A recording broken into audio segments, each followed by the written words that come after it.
but if messing about on the water isn't your cup of tea, well, Christine Bleakley may have the perfect idea for a day out with the kids.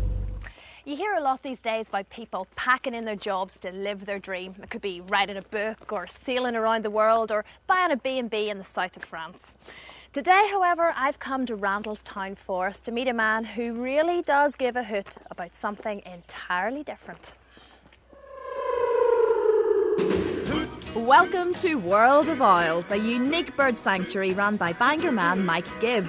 After years of working with owls as a hobby, Mike packed in his bus driving job, sold his house and opened the centre last year with the help of his family. Thousands of visitors get the rare chance to see more than 40 species of owl that Mike and his charity are helping to protect. And Mike, out of all of the bizarre creatures that you could devote your life to, why owls? It's just a fascination with the creature that's very little understood and nobody studies very much, and I just find them fascinating and wanted to share my enthusiasm with something that people like to see. There's people out there who look after cats and stray cats and dogs, and we're doing it for owls. Most of the owls here were bred in captivity, and many were found in dreadful conditions by Mike and his volunteers after being rescued from ill-prepared owners. Owls do not make good pets. They're not intelligent. The wise old owl is just a myth. They make two short planks look like a computer. They're not that bright. They're a very lazy species. They can spend anything up to a month and a half sitting in a tree without moving. Owls spend about 85% of their life sitting still. They're the ultimate couch potato. People don't realise in captivity they could live maybe 70 or 80 years. They could outlive them.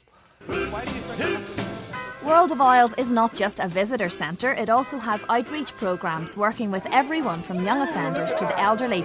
But it's kids who are most spellbound by the birds. When does an owl come out to find his dinner? Nighttime. Nighttime? You're very clever.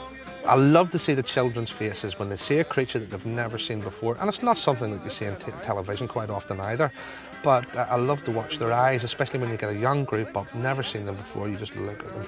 But I'm absolutely amazed at the amount of elderly people that we get coming here, and they've lived all their life and never seen a real live owl.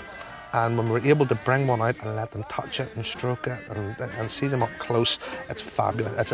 It's one of the best feelings I've ever had. So it's time for me to get up close and personal with Spangles, a native barn owl. Oh, he's gorgeous!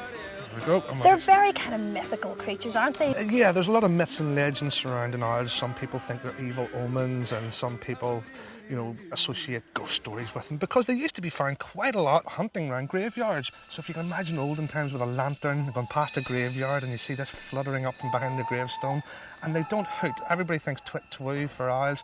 These screech and scream, and it's absolutely horrible. It fits the bill, doesn't it? It fits Something the kind of bill. eerie. The wail of the banshee is what it's been described as.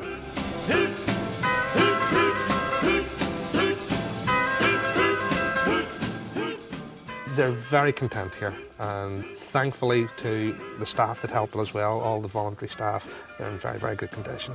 And the majority of them might have been put down if it wasn't for us, because there's nowhere else for them.